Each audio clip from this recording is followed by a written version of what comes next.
Olá, meus irmãos, a paz do Senhor Jesus, aqui é o evangelista Jefferson Vicente, para mais uma pré-aula da nossa revista da editora Betel. A nossa lição de hoje é a lição de número 12, cujo título é O Custo Pessoal de Viver os Planos de Deus. Irmãos, nessa lição de hoje nós vamos estar dando continuidade à história de José. Lembrando aqui que essa lição inteira, ou melhor dizendo, que essa revista inteira foi sobre o livro de Gênesis. E nós encerramos agora as três últimas lições falando sobre esse grande personagem das Escrituras. Antes de nós iniciarmos nossa aula, eu já quero pedir desculpa para os irmãos por esse tempo que eu fiquei ausente. Eu confesso que uma parte desse tempo foi porque eu não tive condições de gravar, mas a gente acaba, irmãos, perdendo a rotina. E perder a rotina é um desafio bem grande, tá? Eu assumi algumas tarefas aí no sábado, estava dando aula, e eu costumo preparar as aulas no sábado. Então, essa quebra de rotina me atrapalhou muito, mas agora encerrou o curso que eu estava ministrando aula e agora eu vou poder voltar a me dedicar para as aulas da Escola Bíblica Dominical. Irmãos, vamos iniciar então a nossa exposição de hoje. Eu quero estar tratando com vocês desse primeiro tópico, que é circunstâncias adversas não impedem os planos de Deus. Irmãos, na nossa lição de hoje, nós vamos tratar, como eu falei, da história de José, mas não é da história de José inteira. Nós vamos tratar desde o momento que ele foi traído pelos irmãos até o momento em que ele esteve na prisão, um pouco antes ali dele ser alçado à condição de segundo no trono do Egito. Então, é esse período que a gente vai tratar da vida dele, tá? E nesse momento, irmãos, eu quero falar com vocês acerca do primeiro tópico aqui da nossa revista, que é o tópico que fala de José na casa de Potifar. Lembrando aqui, José teve aqueles sonhos durante o período que ele ainda estava em Canaã com os seus pais, e durante esse período ele recebeu a revelação de que ele seria o líder da sua família. Logo depois, o seu pai pega uma túnica de muitas cores e dá para ele. Aquele presente, irmãos, de acordo com alguns historiadores, indicava que o pai estava identificando ele como o futuro sucessor do seu futuro herdeiro. E ser herdeiro significava ser o líder do clã. Lembrando que Jacó e seus filhos não eram apenas uma família, eles eram um clã, eles eram uma multidão de gente. E eu digo isso porque desde a época de Abraão, Abraão já tinha muita gente, Abraão ia para a guerra e vencia guerras contra pequenas cidades. Por quê? Porque Abraão não era só Abraão, Abraão tinha uma multidão de gente com ele. E Isaac herdou essa multidão de empregados e Jacó também depois herdou de Isaac. Sem falar aquilo que ele adquiriu por conta própria lá em Harã, com Labão, e depois na prosperidade que Deus deu para ele na própria terra de Canaã. Então, Jacó não era apenas um patriarca, ele era também um chefe de um clã, um chefe de quase de uma tribo, entendeu? De tanta gente que estava em torno dele. E quando Jacó dá essa túnica de muitas cores para José, ele está mostrando para os seus outros filhos quem seria o seu sucessor. Segundo lugar, Jacó também deu para o seu filho a função de supervisão de seus irmãos, indicando também que ele já estava introduzindo José nessa função. E aí, irmãos, esse fato desperta o ódio dos irmãos, que ficam com inveja de José, e a inveja, ela gera o ódio, né? E depois que os irmãos ficaram com inveja dele, jogaram ele naquela cova, rasgaram a túnica, sujaram de sangue, falaram pro pai que ele tinha morrido e venderam ele para os ismaelitas. Depois que ele foi vendido para os ismaelitas, ele foi vendido lá no Egito por um senhor, por alguém, provavelmente era alguém rico, que era Potifar. E Potifar, ele utiliza José dentro da sua casa. Só que é o seguinte, dentro da casa de Potifar, José, tudo que ele botava a mão para fazer prosperava. Por quê? Porque ele era o herdeiro dessa bênção que Deus deu para Abraão, para Isaac e para Jacó. Então, da mesma forma como nós vimos Abraão prosperando, Isaac prosperando, onde ele cavava, ele encontrava água. Nós vimos Jacó prosperando, tanto lá em Labão quanto em Canaã. Essa mesma bênção da prosperidade está na vida de José. E onde José coloca a mão, prospera, multiplica. É nítido para as pessoas que estão em volta o quanto ele é abençoado. E Potifar, percebendo isso, coloca ele para ser mordomo, que na verdade é um administrador dos bens de Potifar. E na condição de mordomo, de administrador, é como se José fosse o diretor da empresa, se Potifar tivesse uma empresa. Ele tem um cargo ali de autoridade dentro da casa de Potifar. Dependendo do tão rico que Potifar poderia ser, José tinha uma posição de bastante prestígio, inclusive. E é dentro dessas circunstâncias que eu queria tratar com vocês, tá? Primeira delas é que a condição de José, apesar de ter alçado uma posição de prestígio, no início ele era um escravo comum. E ele era um escravo comum, irmãos, marcado não apenas pela celeuma da escravidão. Ele também era marcado pela dor, em primeiro lugar, de ter sido traído pelo seu próprio sangue. Em segundo lugar, de, sendo livre, ter sido transformado em escravo. E ele também teve a dor de, sendo escravo, ser escravo no país estrangeiro. Quer dizer, a condição dele foi de completa queda. De príncipe de um clã para escravo numa terra estrangeira. Então veja como ele desceu várias escadas na sua vida. E aí, queridos, a primeira questionamento que a gente se faz é o seguinte: será que quando José estava ali como escravo na casa de Potifar, o escravo ralé, tá? Não é o José já mordomo, já líder da casa de Potifar. Estou falando do José como escravo ralé. Será que quando José estava ali naquela condição, ele poderia questionar os sonhos que Deus deu para ele?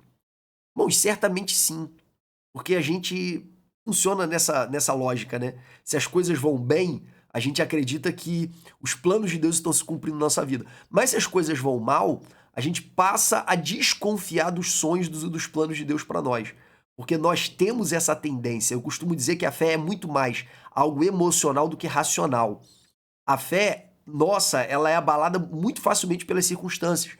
Vide Pedro quando estava andando sobre as águas, irmãos, um fato extraordinário. Quando ele viu Jesus andando sobre as águas, ele se emocionou tanto que ele teve fé de que ele podia andar também.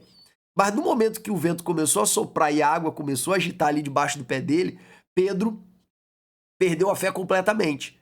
Você vê como a fé ela é muito volátil, porque ela está muito relacionada com os nossos sentimentos. Ela está mais no coração do que na mente. E aí, irmãos, pelo fato do ser humano ser assim, a gente vacila muito na nossa fé no decorrer da nossa caminhada quando as circunstâncias estão desfavoráveis. Contudo, a gente tem uma excelente lição aqui através da vida de José. Mas eu não quero falar especificamente sobre José apenas.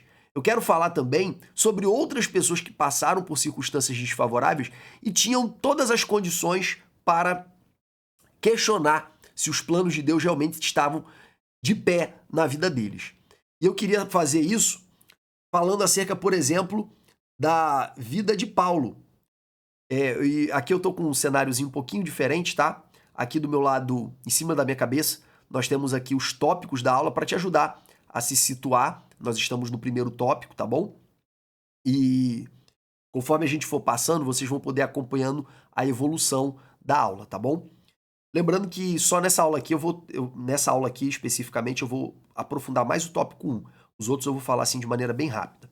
Mas vamos lá. Irmãos, o fato de as circunstâncias piorarem não significa, número 1, não significa que a direção está errada. Quando Paulo estava pregando na sua segunda viagem missionária, ali no território da Galácia, no território que ele já tinha passado na primeira viagem, de Psídia, de Lista, de Icônio, depois ele vai para o território novo ali da região da Galácia, ele intenta no seu coração pregar na região da Ásia. Lembrando aqui, Paulo estava, eu vou desenhar aqui brevemente, tá? Não vai ficar muito bom o desenho. Aqui é a Turquia, tá bom? Paulo começou, Tarso fica mais ou menos aqui, tá? Aqui embaixo. Paulo começou pregando mais ou menos nesse território aqui na sua primeira viagem missionária, tá bom? Na segunda viagem missionária, ele visita os lugares por onde ele tinha passado e começa a pregar em outros, tá? Aqui, ó, nessa região aqui, ó. Essa aqui é a segunda viagem missionária, tá bom? Aqui ficava a Ásia, aqui ficava a Mísia, aqui tem o mar. E aqui fica a Macedônia e a Grécia, tá bom? Paulo, quando ele termina de pregar na região da Galácia, ele intenta pregar na Ásia, mas Deus não permite. E aí ele também propõe no seu coração pregar na região de Bitínia, mas também Deus não permite. Aí ele tem uma visão, passa a Macedônia e nos socorre. Quer dizer, ele recebe uma direção direta de Deus. Não pregue na Ásia, não pregue na Bitínia. Aqui é a Ásia e aqui é Bitínia, tá? Não pregue na Ásia e não pregue na Bitínia. Passe a Macedônia. Quer dizer, quem deu a direção para ele foi Foi Deus. Deus deu a direção para ele. Deus deu a direção para ele. Só que quando ele chegou na Ásia, o que ele encontrou? Ele encontrou facilidade? Não, irmãos, ele só encontrou dificuldade. Olha só, ele prega em Tessalônica. Quando ele prega em Tessalônica, o que acontece? Ele é perseguido. Ele prega em Filipos, o que acontece? Ele é julgado no cárcere. Aquele episódio de Paulo e Silas na prisão. Depois ele vai para Bereia, os homens de Tessalônica vão atrás dele em Bereia e ele tem que fugir de Bereia também. Então Paulo ele foi perseguido em todos os lugares por onde ele passou, ali na região da Macedônia. Depois ele desce mais ao sul para a Grécia, para Corinto, para Atenas, e lá em Corinto ele também é perseguido.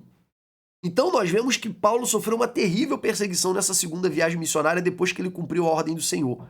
Mas a pergunta que eu faço é o seguinte: o fato dele ter sido perseguido significa que a direção estava errada? Desculpa, irmãos, eu tive que dar uma pausa aqui, porque tem um vizinho aqui que está fazendo uma obra, vocês devem ter ouvido as batidas aqui. Como é muro com muro, acaba que o som reverbera todo aqui dentro do quarto onde eu gravo. Mas vamos dar prosseguimento, vamos falar de fatos e o fato de das coisas piorarem não significa, que a direção está errada. No caso de Paulo, isso fica muito claro. Apesar de toda a perseguição que ele sofreu na Macedônia, o resultado da obra que ele fez na Macedônia foi extraordinário. E nós identificamos esse resultado nas cartas de Paulo. A carta à igreja de Tessalônica, 1ª e 2ª Tessalonicenses, a carta à igreja de Filipo, a carta à igreja de Corinto, 1ª e 2ª Coríntios. Então ficaram constituídos naquela região, tanto da Macedônia quanto da Grécia, igrejas constituídas pelo Senhor, fundadas pelo Espírito Santo.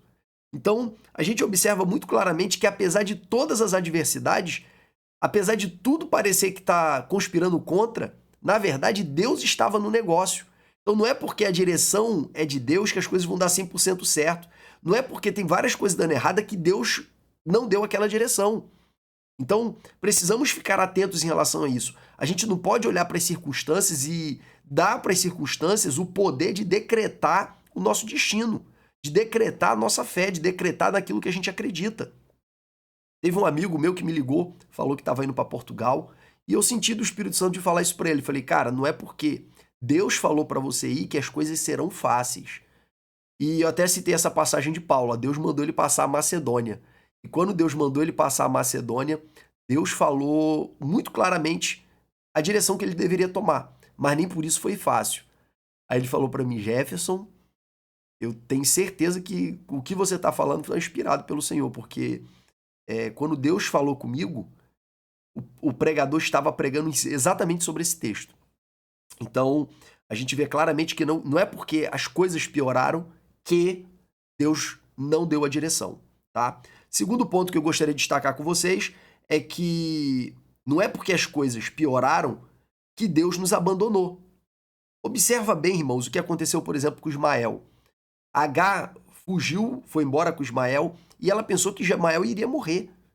E no momento que ela coloca o menino longe dela para não ver a morte do menino, vem um anjo do Senhor e fala com ela, ó, tem um poço do teu lado, dá de beber para ele. E volta para tua casa, porque eu vou abençoar o menino. Ele é a geração de Abraão também. Então não é porque as coisas pioraram que Deus abandonou Ismael. Deus prometeu para Abraão, eu vou cuidar de Ismael também. A tua descendência será em Isaque, mas eu também vou cuidar de Ismael. A mesma coisa aconteceu com Jacó. Jacó perseguido pelo seu irmão, Jacó na terra estrangeira, Jacó depois perseguido pelo seu sogro, e mesmo assim, em todo momento, Deus esteve com ele. Então não é porque as coisas pioraram que Deus abandonou. Terceiro fato, não é porque as coisas pioraram que Deus desistiu da promessa. Olha o caso de Abraão. Abraão recebeu a promessa, tinha 75 anos de idade. Os anos se passaram, Abraão só ficou cada vez mais velho, só ficou cada vez mais idoso, ou seja, as coisas para ele, o sonho dele só piorou. E mesmo assim, Deus não desistiu da promessa. Então não é porque as coisas estão piorando que Deus desistiu da promessa. Em quarto lugar, não é porque as coisas pioraram que Deus deixou de abençoar. E aí, irmãos, vem a bênção de Deus dentro da adversidade. Por exemplo, uma grande seca, os corvos alimentaram Elias. Depois, posteriormente, quando o ribeiro de Queride secou, uma viúva pobre, que estava prestes a morrer de fome, sustentou Elias. Nós vemos isso acontecer também na vida de José. Mesmo na adversidade, e eu coloquei esse fone de ouvido aqui e esqueci de tirar. Mesmo na adversidade, Deus esteve com José. Onde José colocava sua mão, prosperava. E aí, queridos, precisamos assentar essa premissa. As circunstâncias, elas podem nos dar alguns indicativos? Podem. A gente tem que olhar para as circunstâncias, irmãos, porque o sábio, ele observa as estações. Ele observa o tempo. Ele observa quando o momento está favorável, quando o momento está desfavorável. Ele aprende com as circunstâncias. Mas a circunstância, ela não tem o poder de dar a palavra final na nossa vida. Outro ponto. Os planos de Deus não podem ser frustrados e as suas promessas não podem ser canceladas pelas circunstâncias. Jó fala assim: bem sei que tudo podes, e nenhum dos seus planos podem ser impedido. Em outra tradução, nenhum dos seus planos podem ser frustrados. Depois nós vemos lá em Números, capítulo 23, 19, Deus não é homem para que minta, nem filho do homem para que se arrependa. Porventura diria e não faria? Ou falaria e não confirmaria?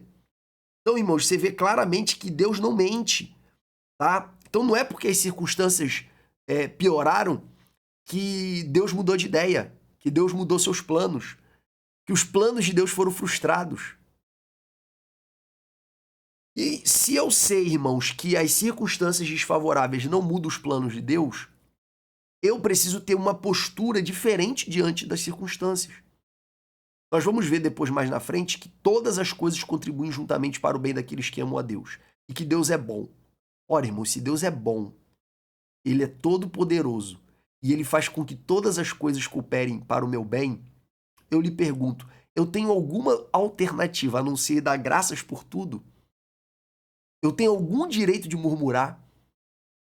Ah, mas o momento está difícil. O momento está difícil, mas é só um momento. O retrato não é necessariamente uma síntese do filme.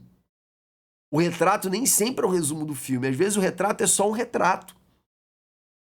E aí o que eu faço quando eu estou na dificuldade? Eu posso ter duas posturas. Eu posso ter a postura da autocomiseração, que é ficar me lamentando, quer ficar murmurando, quer ficar chorando, quer me entregar para a dor.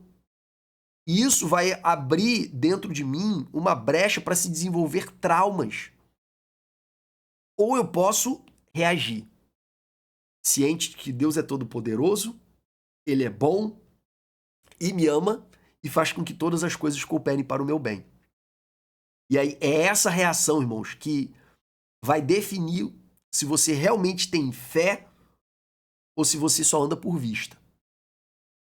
E aí José, ele escolheu reagir. Ele escolheu dar o seu melhor. A Bíblia fala, tudo que vier à tua mão para fazer, fazer conforme as tuas forças. Quer dizer, dê o teu melhor dentro das tuas circunstâncias. E tem uma frase do Sartre, que eu já citei outras vezes em outros vídeos, que eu gosto muito, que é, não importa o que a vida fez de você, mas o que você faz com o que a vida fez de você. Então, se te deram um limão, faz uma limonada. Se tem muita gente chorando, venda lenço. Reaja. Reaja. E eu queria deixar uma mensagem para você. Eu respeito a tua dor. Você pode estar vivendo um momento dramático. A perda de um ente querido, um desemprego, uma escassez financeira, um momento de doença. Você pode estar vivendo, de repente, o pior momento da sua vida. Mas eu tenho algo para te dizer. Eu respeito a tua dor e eu não estou subestimando a tua dificuldade. Mas mesmo assim, a palavra de Deus me autoriza a dizer para você, reaja. A palavra de Deus me autoriza a dizer para você, não perca a fé. Pode estar tudo desmoronando, como aconteceu na vida de José. Mas Deus não perdeu o controle, os planos de Deus não foram frustrados, Deus não mudou de ideia, a bênção do Senhor continuou sobre a vida dele. Então pode estar tudo desmoronando, mas isso não define o teu resultado. Deus define o teu resultado. E aí eu quero trazer uma palavra para você que é professor de escola dominical. Quantas vezes eu dei aula para a escola dominical com a classe vazia? Eu lembro uma vez que eu fui fazer uma viagem e foi uma viagem para pregar, a convite, em outro estado, e eu pedi para me darem, para comprarem para mim uma passagem de madrugada, que eu queria chegar cedo para ir direto para dar aula de escola dominical. E foi isso que eu fiz. Nem dormi direito, fui deitar já 11 horas, meia-noite, na verdade, meia-noite e pouca, 1 hora. Não foi nem 11 horas e pouca, meia-noite não. E para levantar 3h30 da manhã, para pegar um voo, para chegar na escola dominical. E aí, na noite anterior, tinha, sei lá, pregado para uma igreja lotada, uma igreja grande. E no outro dia de manhã, eu tava dando aula para 5 pessoas. Aí, na hora, vem o cão, né? Vem o diabo falar no teu ouvido. Mas aí você repreende ele e fala, eu tô fazendo aquilo que Deus me chamou para fazer. E hoje tem pouca gente, mas isso não significa que Deus não está aqui que o plano de Deus para minha vida não está se cumprindo. Pelo contrário, de repente veio quem precisava e aquela palavra vai mudar a história daquela pessoa. O importante é estar onde Deus quer que você esteja. E eu quero dizer para você, professor de escola dominical, não desanime. Sua classe está pouca, sua classe não tem reagido às suas aulas. Se dedique para ser cada vez melhor. Eu quero dizer para você, pastor de congregação, sua congregação está vazia, os membros parecem que não conseguem reconhecer o teu valor. Eu quero te dizer isso, não desanime. Não é porque as circunstâncias estão adversas que a mão do Senhor não está sobre você. E dito isso, vamos avançar. Como o discípulo deve reagir diante de circunstâncias adversas? É a palavra que Deus falou para Josué, que eu quero que você fique com ela no seu coração e transmita para sua classe. Esforça-te e tem bom ânimo. Você vai para a guerra. As circunstâncias não serão fáceis, mas você vai precisar de 2 coisas, esforço e bom ânimo. Irmão, se você só se esforçar e não tiver bom ânimo, rapidamente o teu esforço, você não vai continuar, você não vai ter combustível para ter esforço, para continuar se esforçando, melhor dizendo. Então, você precisa se esforçar. O que gera resultado é esforço, é dedicação. Só que para você continuar se esforçando, você vai ter que ter bom ânimo. Mas Jefferson, a situação tá difícil, você não sabe o que eu tô vivendo. Procura bom ânimo. Procura bom ânimo. Procura suscitar no teu coração bom ânimo. Quando você decide ter bom ânimo, o bom ânimo vem. Se não fosse assim, irmãos, Deus não diria para Josué, tem de bom ânimo. Quer dizer, a gente é capaz de despertar o bom ânimo dentro do nosso interior. A gente é capaz de levantar de manhã, olhar pro espelho e falar, cara, hoje o dia vai ser uma bênção. Hoje eu vou dar o meu melhor. Hoje eu vou alcançar meus resultados. A gente é capaz de suscitar bom ânimo dentro da gente. A gente tem esse poder sobre nós mesmos. Só que a gente precisa exercê-lo. Tá? Então, você precisa de esforço para alcançar seus resultados. Mas você precisa de bom ânimo para continuar se esforçando. Segundo ponto, tudo que vier para tua mão para fazer, fazer conforme as tuas forças, ou seja, dê o teu melhor. E por fim, se te mostrares frouxo no dia da angústia, a tua força será pequena. Tenha coragem, tenha fé, persevera, Deus é contigo.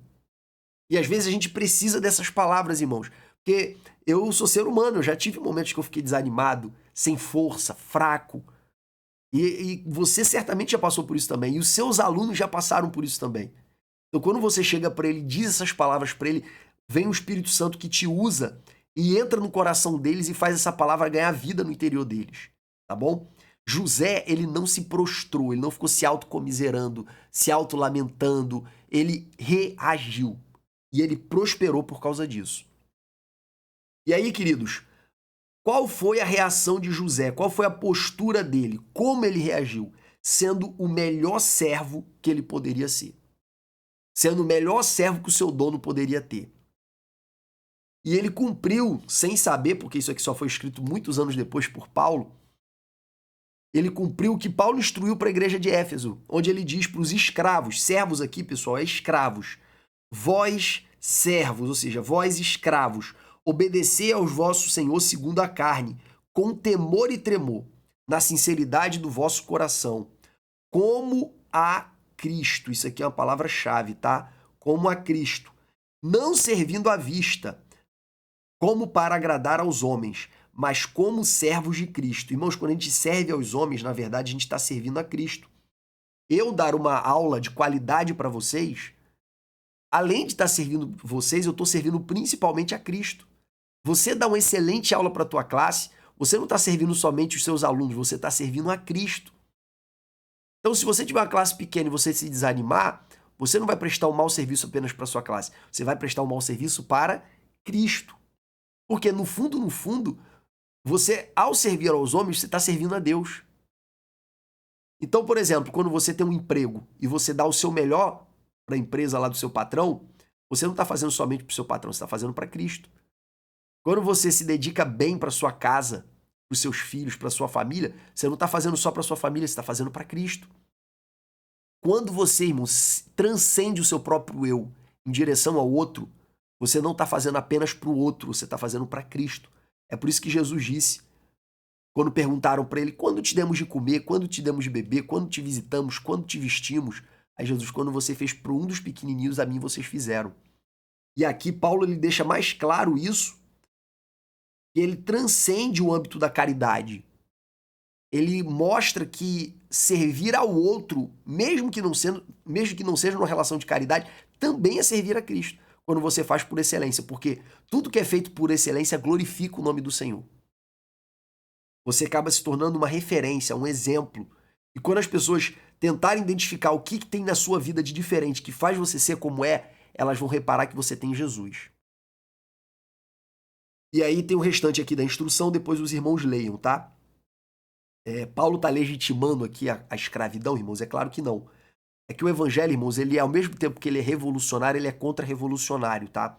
Como assim ele é revolucionário e contra-revolucionário? Ele é revolucionário porque ele defende que para Deus não há servo nem livre, não há homem e mulher, não há adulto, não há criança, não há grego nem há bárbaro, porque Deus não faz acepção de pessoas, todos foram feitos à sua imagem e semelhança. Não há preto, não há branco, não há amarelo, não há índio, não há diferença. Para Deus todos são iguais. E isso é revolucionário. Isso é revolucionário. Quando você chega numa sociedade indiana que é dividida em castas e falam que todos têm a mesma dignidade, isso é revolucionário. Quando você chega numa sociedade romana em que os romanos se sentiam superiores às outras pessoas, isso é revolucionário. Em que as pessoas de cultura grega se sentiam superiores às pessoas que não tinham cultura grega, isso é revolucionário. Em que os senhores de escravos se sentiam superiores aos escravos, isso é revolucionário. Isso faz com que as pessoas, os cristãos, idealizassem uma sociedade onde uma pessoa não se superpujasse a outra. É por isso que os grandes combatentes da escravidão foram os cristãos ingleses, que mudaram a legislação do parlamento para proibir a escravidão dentro do Império Britânico. Foram crentes, como eu e você, que lutaram pelo fim da escravidão com base na leitura das Escrituras. Então, queridos, o evangelho ele é revolucionário, mas ele não é revolucionário do ponto de vista político.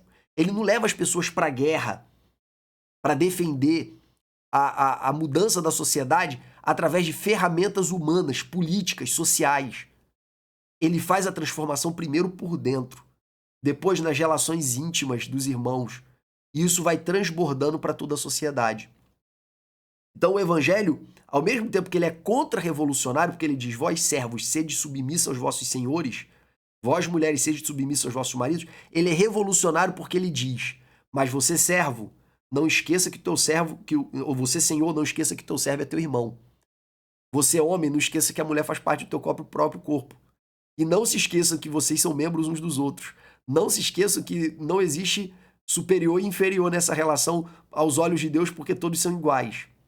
Então, ao mesmo tempo que é contra-revolucionário porque ele não quer agitações sociais e revoluções políticas, ele é revolucionário porque ele muda as mentalidades e os corações. E o restante da leitura mostra isso aqui claramente. Vamos agora, irmãos, para o nosso tópico 2. A fé provada pelas circunstâncias da vida. Nesse tópico aqui, queridos, nós vamos tratar da vida de José e da sua relação com a esposa de Potifar. Potifar era casado, tinha uma esposa, e essa esposa, ela meio que se apaixona por José ou simplesmente decide ter uma relação com ele. Ele era um escravo. E José, por ser escravo, ele não tinha muita vontade própria. Tanto em relação a Potifar quanto em relação à esposa dele. Mas é óbvio que José sabia que ele não podia se deitar com a mulher do seu senhor. Tá? Só que aí, irmãos, existe uma justificativa carnal que às vezes a nossa mente produz, no sentido de que, já que eu fui traído, então eu posso trair também. Ou então, foram desleal comigo, eu posso ser desleal também. Ou então, me fez escravo e me trata como escravo, então eu posso, na minha oportunidade, me dar bem também. Isso aí é uma justificativa puramente carnal, né, irmãos? Tem muita gente que usa a traição do cônjuge para ir lá e trair também. uma forma de vingança, achando que está legitimado, como se 2 erros fizessem um acerto. Quando, na verdade, quando a gente olha para a palavra do Senhor, irmãos, a gente acaba aprendendo que a gente tem uma responsabilidade de dar fim ao ciclo do mal ao retribuir o mal com o bem. E aqui é interessante o seguinte: trevas derrotam trevas? Claro que não. Como é que se derrota as trevas? Com a luz. E aí eu tive a oportunidade de dar aula para vários policiais, aula de direito. Eu ensinava para eles o seguinte: olha só, para romper o ciclo da maldade, não adianta você. O ciclo da violência, não adianta você promover mais violência. É claro que é necessário que o bem ele tenha força para intimidar o mal e para restringir a maldade, conforme está escrito lá em Romanos capítulo 13. No entanto, para desfazer o mal, para conter o mal, a força é válida. Mas para desfazer o mal, você não tem como fazer isso através de mais mal. Violência não acaba com a violência. Para conter, para intimidar, para manter numa determinada área restrita, a força, a violência, ela tem uma certa utilidade. Mas para superar a violência, o ciclo de violência, aí só a bondade. Por quê? Porque só luz desfaz a treva. É o que Paulo ensina também lá na carta aos Romanos. Ele fala: vença o mal com o bem, pagando o mal que você recebeu com o bem, porque você mata o ciclo da maldade. Quando você faz o bem para quem lhe fez o mal não se perpetua. O mal, ele tem um ponto final no momento que ele é retribuído com o bem. Então, não adianta pensar que o Brasil vai melhorar somente com mais força do Estado. Porque sempre vai ter alguém que vai usar a força do Estado contra o cidadão de bem. Porque o Estado, o mundo jaz no maligno. Então, o que a gente tem que fazer? É só aumentar os poderes do Estado? Claro que não. A gente precisa fazer o trabalho de base, que é derrotar o mal com o bem. E aí, dito isso, o que José fez, irmãos? José ele decidiu pagar o mal que ele recebeu com o mal, quer dizer, ele foi escravizado e por causa disso ele tem um direito de prejudicar o seu senhor. Ele não pensou assim, porque ele era um homem leal, tá? Isso teve um preço. Às vezes fazer o certo, irmãos, não vai te trazer benefício imediato, não. Às vezes fazer o certo vai te trazer prejuízo. Foi exatamente isso que aconteceu. Por quê? Porque aquela mulher que olhava José como um escravo, ela ficou com seu ego ferido por causa da rejeição de José em relação a ela. E aí, tendo em vista esse ego ferido, e aí, irmãos, o orgulho é uma praga. Tá? O orgulho é uma praga. O orgulho faz pessoas que se amam pararem de se falar. O orgulho faz uma pessoa que tá fazendo um negócio com a outra só pra outra não se dar bem mais do que ele acabar com o negócio e se prejudicando. O orgulho só traz prejuízo. E ela, por vingança, ela acusa José falsamente. Irmãos, eu sou professor de direito, como eu já disse pra vocês, né? E eu sou um grande entusiasta e sou muito favorável a legislações protetivas à mulher, porque a gente sabe que o número de violência doméstica no Brasil é muito alto. Tive realmente mulheres que apanham do marido. Eu já presenciei, não vendo, mas ouvindo, quando eu era adolescente, passando no apartamento onde eu morava, num determinado andar, eu vi uma mulher pedindo socorro, é desesperador. E a mulher é fisicamente mais fraca que o homem. Então é nítido que o caso de violência de homem contra mulher é muito maior do que de mulher para com o homem. Até por causa da questão física. Então eu sou um entusiasta, eu sou favorável às leis protetivas, mas a gente não pode ignorar que existe dentro da sociedade mulheres mais que usam a legislação protetiva para prejudicar, para perseguir, para vingança. E, inclusive, em criminologia a gente estuda essa expressão, síndrome de mulher de Potifar. Que é aquela mulher que, por vingança, ela faz uma acusação falsa contra o homem e, como ela tem uma legislação protetiva muito forte, ela consegue prejudicar esse homem de maneira muito, muito grave. E isso normalmente decorre, esse tipo de vingança, esse tipo de perseguição, normalmente decorre de um ego ferido. A gente viu isso naquele caso Nárgila Neymar, né? A gente acompanhou alguns anos atrás, uma mulher que acusou o Neymar de violência sexual. Só que depois que a gente foi ver a história, a narrativa, a gente viu que ela ficou revoltada porque ele se encontrou com ela e depois foi embora e largou ela no hotel. Depois ela, com raiva, fez aquela acusação contra ele. É claro que nesse meio pode ter de tudo, tá, irmãos? Eu não tô legitimando ninguém aqui, não, mas tô falando pelas evidências que apareceram na mídia. Tudo indica que houve ali uma síndrome de mulher de Potifar. Uma mulher que tava com ego ferido, porque foi largada no quarto de hotel, que tentou se vingar do homem utilizando um tipo de acusação que destrói a vida de um homem, se ela for verdadeira ou se ela for falsa. Das duas formas destrói a vida de um homem. Uma de maneira, do ponto de vista humano, merecida, e da outra de uma forma completamente injusta.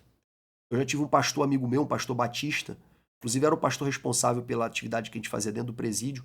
Ele falou que ele já entrou no ônibus uma vez e uma mulher acusou ele de ter encostado indevidamente nela. E todo mundo no ônibus começou a falar e tal, ele ficou com medo de ser linchado. E ele falou que foi assim, traumático. A partir desse momento ele nunca mais pegou ônibus, metrô, trem, qualquer coisa. É que o transporte público no horário de pico no Rio de Janeiro é muito lotado. Ele nunca mais pegou sem uma mochila na frente. Então, onde ele entra com a mochila na frente, para não ter nunca mais uma acusação desse gênero. É claro que incomoda as pessoas, mas ele prefere incomodar do que correr o risco de ser acusado indevidamente dessa forma, que é realmente algo muito terrível. Então, queridos,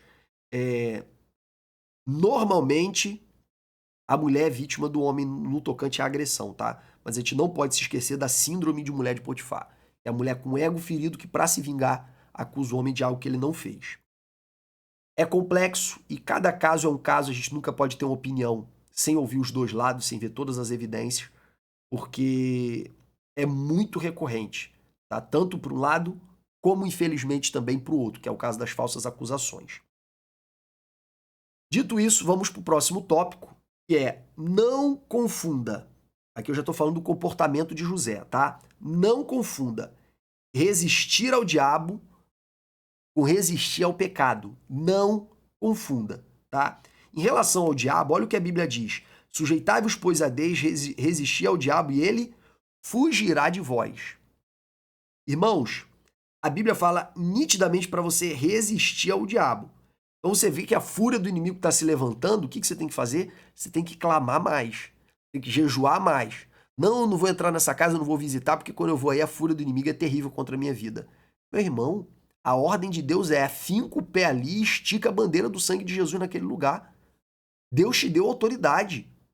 Jesus falou, todo o poder foi me dado nos céus e na terra. Deus te deu autoridade, não tema Satanás.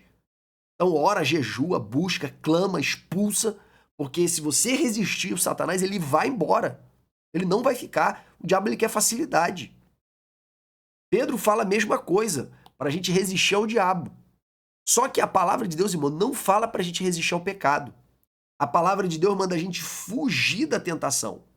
Aí vem lá 2 Timóteo capítulo 2, versículo 22, que a nossa revista cita, onde Paulo diz, foge também dos desejos da mocidade. Quer dizer, em relação ao diabo, a gente resiste. Em relação aos desejos, a gente foge. Outro ponto também, Paulo fala, fugir da prostituição. Não é resistir à prostituição. E por fim, Jó dá um segredo, que é o quê? Fiz um acordo, eu estou citando aqui a NVI, tá? A NVI é mais clara nesse versículo. Fiz acordo com os meus olhos de não olhar com cobiça para as moças. Quer dizer, eu não vou ficar deixando os meus olhos se permitir com que eu seja estimulado indevidamente por algo que eu não quero fazer. Eu lembro quando eu estava com os colegas do mundo lá no curso de formação que eu fiz lá em Manaus, eu estava falando com eles acerca desses assuntos, né, de quem tem namorado e tal, de fidelidade, e uma dica que eu dava para eles era o seguinte, meu irmão, quem tá de dieta não tem que ficar olhando pro pudim. Simples assim. Quem tá de dieta não olha pro pudim. Como é que a pessoa que tá de dieta, que tem uma diabetes, ele vai ficar olhando pro pudim? Não, meu irmão. Nem olha. Ah, por quê? Porque se você não olhar pro pudim, você nem vai lembrar que pudim existe. Então, uma dica que eu dei para eles que, no linguajar que eles entenderiam, que Jó falou de uma maneira muito mais direta aqui, tá? E por fim, destacar aqui o preço da fidelidade, e o preço da fidelidade foi a prisão. Como eu disse, nem sempre agir de maneira correta vai trazer frutos imediatos. Mas Jefferson, não está escrito que aquilo que o homem plantar, isso ele colherá? Você vai colher a seu tempo, se não desfalecermos. E Jesus falou, tudo que vocês fizeram para mim, vocês vão receber 100 vezes mais. Tanto nessa vida com tribulações, como na vida vindoura, no reino vindouro. Então, claro que tem recompensa. Mas a recompensa será imediata? Não, irmãos. Às vezes sim, mas muitas vezes você só vai receber essa recompensa depois. E quando a gente olha para a vida de José, quem conhece a história final, sabe o que aconteceu com ele. Outro ponto. Potifar, irmãos, ele sabia que José era inocente, tá? Porque quem tem um escravo e recebe a notícia que o escravo tentou estuprar a sua esposa, ele não vai agir de nenhuma outra forma a não ser matando esse escravo. Isso, inclusive, era o direito dele fazer isso, tá? Era um direito, ele tinha um poder de vida e de morte sobre o seu escravo, ainda mais na circunstância como essa. Então é óbvio que ele sabia que José era inocente. Ele tinha certeza da inocência de José, ou pelo menos tinha uma grande desconfiança que José era inocente. E por causa disso mandou José para a prisão. E por que então ele mandou se sabia que era inocente? Porque, irmãos, é assim que as pessoas poderosas fazem com as mais fracas, tá? Para preservar o seu próprio ego, que ele também não poderia ficar sem fazer nada. Ou ele fazia contra a esposa, ou ele fazia contra José. Para preservar o seu próprio ego e não ficar difamado, ele preferiu prender José. Tá? Então Potifar que ele preferiu ser injusto por causa do seu ego. A esposa, por causa do ego, decidiu se vingar de José, e Potifar, por causa do seu ego, para não ficar conhecido como a gente usa vulgarmente aí como um corno, para não ficar conhecido assim, ele preferiu jogar José na prisão. E assim a gente entra no nosso tópico 3, a recompensa imediata e a recompensa mediata do crente que é fiel. Irmãos, nesse tópico aqui eu não escrevi nada de relevante para vocês, tá? Eu só gostaria de reforçar o que eu disse antes. Tudo que o homem plantar, ele também colherá. No entanto, essa colheita nem sempre será imediata. Próximo tópico, eu destaquei para vocês algumas frases importantes para você levar, tá bom? Para sua classe. Em primeiro lugar, Deus é bom e todas as coisas contribuem juntamente para o bem daqueles que amam a Deus. E eu acrescentaria aqui mais uma. Qual é a próxima frase que eu acrescentaria aqui? Eu acrescentaria: Deus é bom.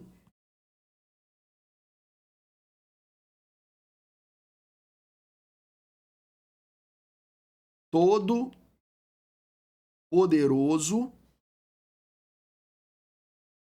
e todas as coisas contribuem juntamente para o bem daqueles que amam a Deus. Essa frase aqui você precisa levar para a sua vida. Quem crê nisso aqui, irmão, nunca murmura. E tendo isso aqui em vista, você sempre vai dar graça por tudo, porque você sabe que tudo está contribuindo para o seu bem. Segundo lugar, passe a enxergar a humilhação, irmãos, de uma outra maneira. Como assim, Jefferson? Normalmente a palavra humilhação, ela tem uma conotação muito ruim. Só que quando você olha para a Bíblia, você não vê a humilhação como algo necessariamente ruim.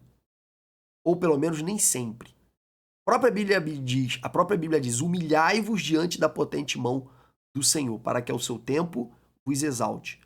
O termo humilhar-se, lá no Antigo Testamento, tinha o mesmo sentido da palavra arrependimento. Uma vez eu estava pesquisando sobre arrependimento no Antigo Testamento e eu vi que a palavra arrependimento, de 40 vezes que eu encontrei, 36 falava de Deus, nem falava do homem. E aí eu falei, mas e aqueles casos de arrependimento que eu conheço? Arrependimento de Davi, arrependimento de Acabe, arrependimento de Manassés e os outros casos de arrependimento do Antigo Testamento. Cadê eles? Por que não está falando usando a palavra arrepender-se? E aí quando eu fui ler essas histórias, não estava escrito: e Acabe arrependeu-se, e Manassés arrependeu-se. Estava escrito: e Acabe humilhou-se, e Manassés humilhou-se, e Davi humilhou-se. Como também você tem atos de humilhação que não usa a palavra humilhou-se, mas a humilhação ali é clara. Por exemplo, colocar cinza sobre a cabeça, se vestir de pano de saco, jejuar. Tudo isso são atos de humilhação. Então a humilhação é visto como algo muito positivo pela palavra de Deus. E a própria Bíblia manda a gente se humilhar. Humilhai-vos, pois, diante da potente mão do Senhor, para que seu tempo vos exalte. Irmãos, o nosso papel é se humilhar mesmo, tá? Só que essa humilhação, irmãos, ela pode ser de duas formas. Ela pode ser uma humilhação autônoma, eu me humilho, ou pode ser uma humilhação de reação interior. Quando a vida me humilha e eu uso essa humilhação para me render aos pés do Senhor. Deixa Deixa eu tentar colocar isso de maneira mais clara para vocês entenderem bem. Digamos que uma pessoa ela tem a dificuldade de pagar e ela é confrontada nessa falta de pagamento pelo seu credor. E esse confronto foi um confronto não muito amistoso, tinham pessoas em volta e ela se sentiu humilhada. O que ela faz diante dessa humilhação? Ela pode rejeitar e reagir contra a humilhação para não ficar por baixo. 2, ela pode pegar essa humilhação e levar para os pés do Senhor e falar: Senhor, me transforma para eu nunca mais precisar passar por isso. Me transforma para eu não viver isso novamente. E aí ela tá pegando essa humilhação e tá transformando isso em uma adoração aos pés do Senhor. Quando a pessoa faz isso, irmãos, ela aproveita as humilhações da vida e traz essa humilhação para os pés do Senhor, ela tá aproveitando a humilhação favoravelmente. Quando ela rejeita a humilhação da vida, ela não está aproveitando essa humilhação, mas quando ela recebe essa humilhação da vida como a cruz, aquele que quiser vir após mim, tome sobre si a sua cruz. Ela pega aquela humilhação, aquele problema, aquela luta, aquela adversidade e fala: tá bom, eu assumo isso perante o Senhor. Ela está aproveitando essa humilhação. E aí a palavra diz: aquele que a si mesmo se humilha será exaltado. Não é aquele que é humilhado. Então, se você é humilhado, isso não significa que você vai ser exaltado. Mas se você se humilha, ou espontaneamente, ou recebe a humilhação da vida e lança aos pés do Senhor, eu quero te dar uma boa notícia. Que a humilhação, ela é a catapulta da exaltação. A humilhação é como se fosse a mola no final do poço. E ela vai te injetar para exaltação. Por quê? Porque aquele que a si mesmo se humilha será exaltado. José, ele não rejeitou a humilhação que ele viveu na casa de Potifar. Pelo contrário, quando ele chegou na prisão, ele decidiu dar o seu melhor, lá no cárcere. E aí o que aconteceu? Ele foi exaltado dentro do cárcere e depois foi exaltado perante o Egito. Mas isso só aconteceu porque ele usou a humilhação como uma catapulta. Então, se humilhe. Se humilhe. Aceite ser humilhado dentro do seu coração e utilize isso para levar essa humilhação aos pés do Senhor. Como se essa humilhação fosse uma auto-humilhação. Jefferson, mas é muito ruim ser humilhado. Eu sei, irmão, claro que é ruim, porque o teu ego não suporta ser humilhado, é óbvio. Quanto mais uma pessoa é orgulhosa, mais humilhada ela se sente, né? Mais a humilhação dói nela. Mas quanto também mais ela for humilde, menos a humilhação vai doer. E outra coisa, você pode ser humilhado e sofrer, você pode ser humilhado e sofrer aos pés do Senhor. E isso vai redundar em exaltação para você depois. Você que decide como tu vai usar a humilhação da vida. Você escolhe. Você vai lutar com as tuas próprias armas e vai perder a oportunidade de Deus te exaltar, ou você vai pegar essa humilhação, vai levar para os pés do Senhor e vai deixar Ele te exaltar. Você escolhe. Só existe uma circunstância, irmão, que a humilhação não é bem-vinda, tá? É quando ela te tira uma autoridade que você precisa ter para o bem dos seus liderados. Foi o que aconteceu com Paulo perante a igreja de Corinto, e a igreja de Corinto o tempo todo tentava questionar a autoridade apostólica dele. E perder a autoridade apostólica significava perder a credibilidade. E Paulo precisava da credibilidade perante aquela igreja para o bem daquela própria igreja. Então, às vezes, você precisa realmente se defender. Mas o teu norte é sempre o seguinte: quer comais, quer façais tudo, façais para a glória de Deus. Essa minha autodefesa é para a glória de Deus ou é para a minha glória? Utilize isso como norte. Eu sei que eu não estou explicando muito bem, porque esse tema aqui é um pouco complexo, eu precisaria citar muitos versículos bíblicos para deixar isso mais claro para vocês, tá? Mas como a gente está na reta final da aula, e eu não vou esticar demais essa aula além do que ela já foi, eu preciso que o Espírito Santo me auxilie para usar essa mensagem para falar contigo, para falar no teu coração, para depois você transmitir para tua classe, tá bom? E aí quem não se humilha não é exaltado por Deus. A quem busca sua própria exaltação, pelo contrário, é humilhado. Mas quem se humilha, ou espontaneamente, ou recebe a humilhação da vida e leva para os pés do Senhor, esse tal será exaltado. Outra coisa, que as circunstâncias adversas nos ensinam, que às vezes as circunstâncias adversas são uma escola de escassez pra gente. Como assim escola de escassez, Jefferson? José, se você olhar para o filme e não apenas para o retrato, José estava na prisão sendo injustiçado ou ele estava na escola da escassez para aprender a governar em tempos de dificuldade? Se você olhar o retrato, você vai falar, ele estava ali porque ele estava injustiçado. Mas se olhar para o filme, para o plano de Deus, você vai ver que José estava sendo treinado para governar em tempos difíceis. Porque eram 7 anos de vacas gordas, que ele foi treinado para governar na casa de Potifar, depois que foram sucedidos pelos 7 anos de vacas magras, para os quais ele foi treinado dentro da prisão, administrando na escassez. Então, tudo que ele viveu não foi apenas injustiças. A injustiça, quem olha o retrato, quem olha o filme, vê que ele não estava sendo injustiçado no final de tudo. É claro que do ponto de vista das relações, sim. Mas no final de tudo, José não estava vivendo uma injustiça. Ele estava numa escola. Ele estava numa escola da escassez para governar posteriormente. Então aprenda isso. Às vezes a circunstância adversa que para você é uma injustiça, para Deus é apenas uma escola para um momento posterior de glória. E aí a gente encerra, tá? Nas circunstâncias adversas eu falei de José na casa de Potifar, que as circunstâncias não podem determinar a nossa fé, naquilo que a gente crê, nem no nosso comportamento. Falamos de como José foi um servo excelente para o seu senhor e prosperou dentro da casa do seu senhor. Depois falamos da fé provada pelas circunstâncias, que foi o momento em que José foi tentado com a esposa de Potifar e depois caluniado. Falamos da recompensa imediata e da recompensa mediata. Às vezes fazer o que é certo vai te gerar uma recompensa imediata ruim, mas Deus é fiel. Aquilo que o homem plantar, isso ele também colherá. A recompensa mediata, ela com certeza será boa.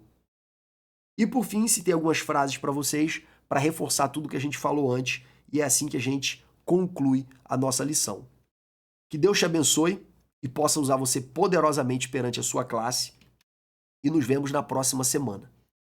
Um forte abraço e que Deus possa ser contigo e ampliar a tua visão e te qualificar para dar uma aula que amplie a visão dos seus alunos também em relação às circunstâncias que eles estão vivendo. Em nome de Jesus.